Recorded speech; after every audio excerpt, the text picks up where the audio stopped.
రూపాయి ఖర్చు లేకుండా మూర్తి స్టోర్ సిటీలో ప్లాట్ ను పొందండి. 1 plot free for every 10 plots sold. ఉచితంగా ప్లాట్ ను సొంతం చేసుకోండి. బట్ మీకు ఇంతమందితో వర్క్ చేశారు కదమ్మా, నాకు ఈ హీరో అయితే చాలా పర్ఫెక్ట్గా జోడీ సరిపోతుంది, కన్వీనియంట్గా ఉంటుంది, యాక్టింగ్ వైజ్ కానీ పర్సనల్గా రెండు పర్సనల్ ప్రొఫెషనల్ బాగా ఫ్లెక్సిబుల్ ఉంటున్న హీరో అంటే ఎవరు అనిపించింది మీకు? అలాగేది లేదు, ఎవ్రీబడి ఆర్ పర్ఫెక్షనిస్ట్. ఓకే, మీరు శోభన్ బాబు గారిని తీసుకున్నా, కృష్ణ గారిని తీసుకున్నా, నాగేశ్వరరావు, ఎన్టీ రామారావు, లెజెండ్స్, కృష్ణరాజు గారు, మురళీమోహన్ గారు, ఒక్కొక్కరికి ఒక్కొక్క స్టైల్స్ ఉన్నాయి. నేను నా స్టైల్లో కొట్టుకుని వెళ్ళిపోతూ ఉంటాను అంతే. ఓన్లీ మురళీమోహన్ గారు ఫస్ట్ నా చేయి పట్టుకోవడానికి కొంచెం భయపడ్డారు, బికాజ్ అప్పటికే నేను ప్రూవ్ చేసేసాను. యవ్వనం కట్టేసి ఇందులో చెమటలు పట్టేసినాయి. నేను పట్టుకున్నాను అప్పుడు. ఎందుకు భయపడతారు మీరు, రండి యాక్ట్ చేయాలి, ఇదంతా యాక్టింగ్ ఫిలిం, చూడండి ఎంతమంది ఉన్నారు, 100 మంది ఉన్నారు అక్కడ, కెమెరా ఉంది అని చెప్పి ధైర్యం ఇచ్చేదాన్ని. తర్వాత but is very elder to me, చాలా పెద్దవారు. ఓకే, ఆ తర్వాత పికప్ అయిపోయింది. చాలా సినిమాలు మేము హిట్ ఇచ్చాము. అవును, మీ ఇద్దరు కాంబినేషన్ సూపర్ మంచి కాంబినేషన్. అంత మంచి కాంబినేషన్ కదా మీ ఇద్దరిది, మురళీమోహన్ గారిది, జయచిత్ర గారు అంటే చెప్పనక్కర్లేదు, సూపర్ పేరు అంటారు అనమాట స్క్రీన్ మీద. తర్వాత కొంచెం గ్యాప్ వచ్చేసింది అమ్మా, ఎందుకని? సినిమాలే గ్యాప్ అయింది, అప్పుడు బాధ్యతలు ఎక్కువైపోయినాయి నాకు ఇక్కడ. ఓకే, సో సినిమాలు కొంచెం తగ్గించుకున్నాను. తగ్గించిన తర్వాత ఇంకొకరు లోపలికి వచ్చారు, వచ్చిన తర్వాత అలా కంటిన్యూ అయిపోయింది. ఓకే, అంటే మీ రోజు పర్పస్గా ఏది జరగలేదు. మీ రోజుల్లో ఇంత మీడియా లేదు, ఏం లేదు కాబట్టి అప్పుడు మ్యాగజైన్స్ ఎక్కువ వస్తుంటాయి. మురళీమోహన్ గారిని నేనే ఇంటర్వ్యూ చేశాను ఒక 2 times. చేసినప్పుడు మీకు ఇండస్ట్రీలో ఏదన్నా కొంచెం బాధ కలిగించిన విషయం ఏంటి అన్నప్పుడు ఆయన టక్కున ఒకటి ప్రస్తావించారు. ఆ రోజుల్లో మ్యాగజైన్స్ ఉండే రోషన్ గారు, ఆ రోజుల్లో ఏంటో తెలియదు, మా ఇద్దరి పేరు చాలా సూపర్ డూపర్ హిట్ అయింది. టక్కున ఒక మ్యాగజైన్లో మురళీమోహన్ గారు, జయచిత్ర గారు పెళ్లి చేసేసుకున్నారని చెప్పి రాసేసారు. చాలా బాధ అనిపించింది అన్నారు. కరెక్ట్, మేము ఫ్లైట్ అది ఎవరో కల్పించారు. ఎక్కువ సినిమాలు యాక్ట్ చేస్తూ ఉన్నాం మేము. దాసనారాయణ గారు పిక్చర్కి ముద్దబంతి పువ్వు అనుకుంటా, ఫ్లైట్లో వెళ్తూ ఉంటే అప్పుడు ఏయా మురళీమోహన్ నువ్వేం జయచిత్రని పెళ్లి చేసుకుంటున్నావంట అని అడిగారు ఆయన. మాకు అది న్యూస్, మా ఇద్దరికి ఏంటిది, ఎందుకంటే ఆయన బిజీ, నేను బిజీ. ఓకే, ఇలాంటిది ఎలా వచ్చిందా, ఎవరో కల్పించారు అంతే. It was a false news. ఆ తర్వాత ఆ వేసిన అతన్ని ఒక రౌండ్ కొట్టించేసాను నేను. నువ్వు ఎలాగ ఇది నాన్న అడగకుండానో లేకపోతే ఆ పర్సన్ని అడగకుండానో నువ్వు ఎలా చేసావు, ప్రూఫ్ లేకుండా ఎలా చేసావు అని. చాలా సీనియర్ పర్సన్ అతను, మ్యాగజైన్. ఓకే, దాన్ని హీ అపాలజైజ్డ్. ఆయన్ని పనిలోంచి తీసేస్తామన్నారు వాళ్ళు. నేను వద్దులే పర్వాలేదు, కానీ నా లైఫ్కి నువ్వు ఒక ప్రాబ్లం ఇచ్చావు కదా, అది ఎప్పుడు చేయక. మీ ఇంటి ఫ్యామిలీ అయితే నువ్వు చేస్తావా? ఇది మీ ఇంట్లో ఒక కూతురు ఇలా ఉంటే నువ్వు రాస్తావా? తప్పు కదా నువ్వు చేసింది. అప్పుడు ఇంకా బిజీగానే ఉన్నాను నేను. అలాగా ఆయనకి చెప్పి తర్వాత అది ఫాల్స్ కాబట్టి నేను పెద్దగా ఏది ఫ్యామిలీ ఏమన్నా కొంచెం అంటే ఆ రోజుల్లో ఇలాంటి న్యూస్లు వింటే కొంచెం ఇమీడియట్గా రియాక్ట్ అవుతుంటారు మీ జనరేషన్ వల్ల, అప్పుడు ముందు జనరేషన్ వల్ల. ఇప్పుడంటే చాలా టేక్ ఇట్ ఈజీగా తీసుకుంటున్నారు, కానీ రూమరే కదా, గాసిప్పే కదా అని. మీ రోజుల్లో పేరెంట్స్ బాగా దీన్ని డైజెస్ట్ చేసుకోలేరు. అమ్మ నాన్న ఎలా ఫీల్ అయ్యారు? లేదా అంటే నమ్మలేదు. రోజు చూస్తున్నారు నన్ను, రోజు మేకప్లు వేసుకుని వెళ్తూ ఉన్నాను, రోజు వచ్చి బ్యాన్ పడుకుంటున్నాను. ఇందులో విలేసేదంతా ఉట్టినే ఏదో మ్యాగజైన్ బాగా పోవాలనే దానికి ఏదో రూమర్స్. అసలు ఫీల్ చేయలేదు, నన్ను అడగను కూడా లేదు ఎవరు. దాని తర్వాత ఇద్దరు ఎప్పుడైనా కలిసారా? వాయిస్ మాట్లాడుతున్నాము, ఇంకా కూడా మాట్లాడుతూనే ఉన్నాము, ఫోన్లో ఎప్పుడైనా మాట్లాడతారు.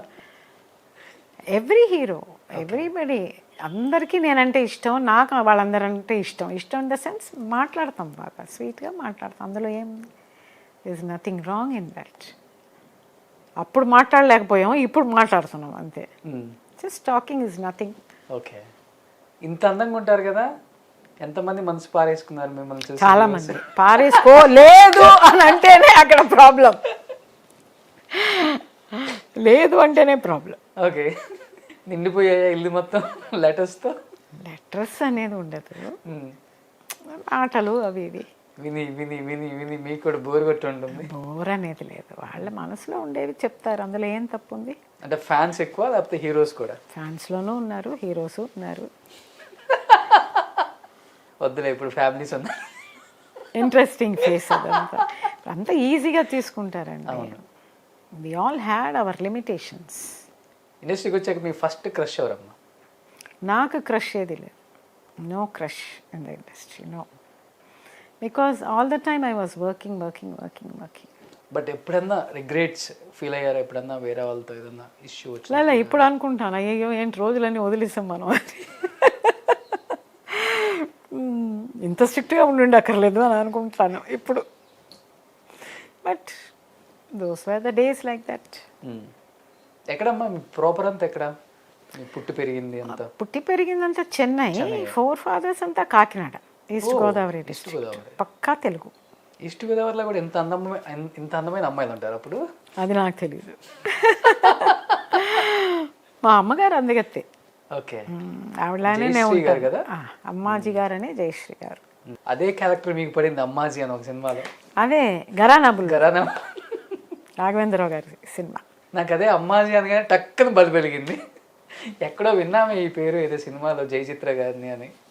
అమ్మాజీ గారు రాఘవేంద్రరావు గారు చెప్పారు, మీ అమ్మగారి పేరే పెట్టాను నేను ఈ సినిమాకి, ఈ క్యారెక్టర్కి అని. అమ్మ కూడా యాక్ట్రెస్. ఎన్ని సినిమాలు చేశారు? ఎక్కువ చేయలేదు, నేను పుట్టిన తర్వాత ఆప్ చేశారు. అన్నదాత, టైగర్ రాముడు, రోజులు మారాయి, ఓకే, ధరణి కిరిబారమా గిరికి తరు బారమ, ఆ సాంగ్ అమ్మదే.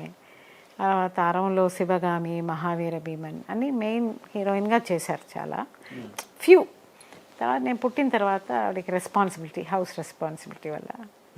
నెక్స్ట్ జనరేషన్ వాళ్ళతో తక్కువ కదమ్మా మీరు యాక్ట్ చేయటం? చిరంజీవి గారు, బాలకృష్ణ గారు, వెంకటేష్ గారితో చేశారు, నాగార్జున గారు, బాలకృష్ణ గారు కూడా. బాలకృష్ణ గారు కూడా ఏదో ఒక సినిమా సమరసింహారెడ్డి, 3 daughters కి పిన్ని. ఎస్, ఆ పిక్చర్ చేశాను, తక్కువే కొంచెం.